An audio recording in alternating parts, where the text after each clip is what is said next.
Hello everyone. Today I'll be showing you a method to do dirty ice on Overkill stealth in about under 7 minutes. So just going to load in here. I don't use any glitches for this method. It is slightly complicated by RNG, but it's still doable regardless. So the first thing I do is I run past this civvy here to get rush. And I am sort of speed running it a little bit here.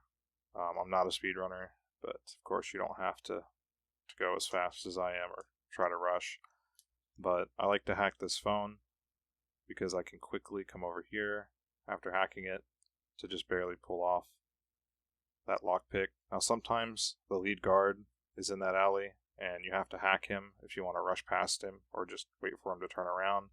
The guard down here in the basement also has a lot of RNG.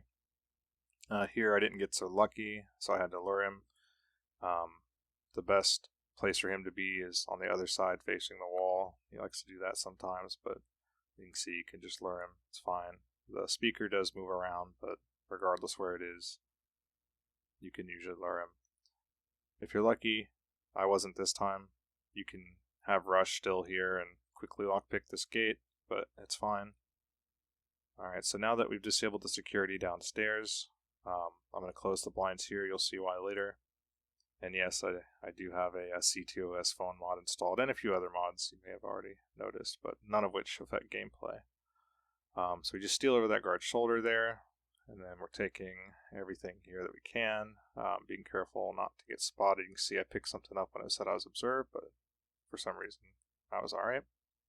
And so the reason we're picking up all this is because this saves us from having to run bags from the front. If you pick up all the freely available loose jewelry, you don't have to do any lockpicking at all up front, and that's nice. It saves us a little bit of time. If you feel safer doing it another way, by all means, each bag in the front is worth about 5% of the take. But for speed's sake, I just decided to focus on the loose jewelry. So I'm going to reach over that guard's shoulder again. And I think that's all of it. So now we're going to use the QR code we got earlier. This camera sometimes likes to turn around while I'm opening the QR code at the last minute, so we're just going to ensure that doesn't happen. Got observed there by something, but it didn't matter. And then so we just walk past this camera and disable it, and so we're pretty safe now. As long as the guards aren't in search mode, the only person we got to worry about is the lead guard. He likes to walk in here sometimes, and you'll see that later. He does complicate my speedrun. Here I had some good RNG going. Get a little unlucky later. But we just grab the jewelry here, and it's important we grab all the loose jewelry back here as well, because it's the loose jewelry up front and the loose jewelry back here that totals to enough that we don't have to take any bags from up front. All the loose jewelry plus these 5 bags back here are enough for us to complete the run. So at this point, as long as we're careful, it's pretty safe. I like to stash the bags there. That's why we closed the blinds earlier. And just gonna carefully come back, keeping an eye on my rush. That's why I stand next to her to get it back. And you can see right there, lead guard came in, nearly got spotted.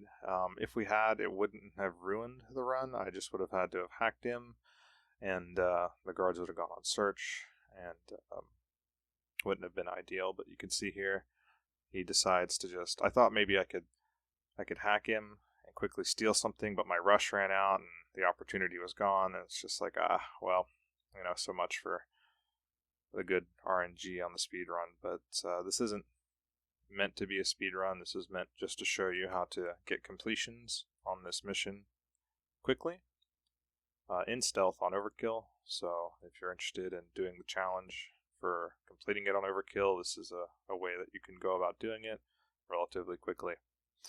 Unfortunately, I have no choice but to wait for him to move. There he goes. Just going to walk right out here. Good riddance.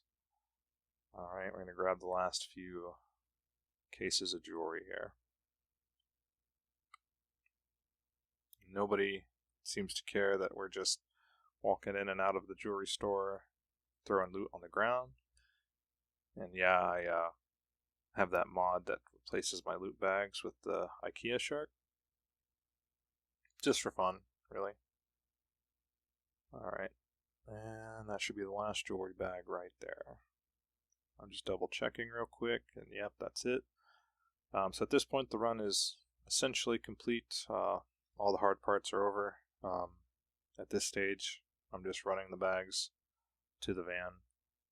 You can see I have 28% of the take. That's from all the loose jewelry. Like I mentioned earlier, the bags up front are worth 5%. The bags in the back are worth 15%. So if you steal all 5 bags, that's 70%. Or excuse me, 75%. And so all you need is to get at least 25% of jewelry. Now the way that the loose, or excuse me, 25% loose jewelry, and the way that the jewelry kind of calculates is odd. I tried to see if there was a minimum amount I could steal to just get 25, but it jumps up to 28. So that's just kind of how it works. Which you'll see here, it's pretty safe. We're just running the bags down the alleyway. Nobody cares about the pile of IKEA sharks. They don't suspect that there's jewelry inside, stolen jewelry at that. Sometimes there's a guard in this back alley, but even if there is, he never comes out into the street, so it's safe for me to just put the bags there. I go near that civvy to grab a rush real quick because I am kind of half speed running this, but you don't have to do that, of course. And that's pretty much it. If you get bad RNG, you can always reload, of course, and I didn't mention this earlier, but I did already know the code. I do spend one run just finding out the code, and then I restart. Again, just you don't have to do that if you don't want to. If you're lucky, the employee number is the code. If you're unlucky, it's a little more difficult, but I think it's worth spending a run. But anyway, there you go. Dirty Ice, under 7 minutes.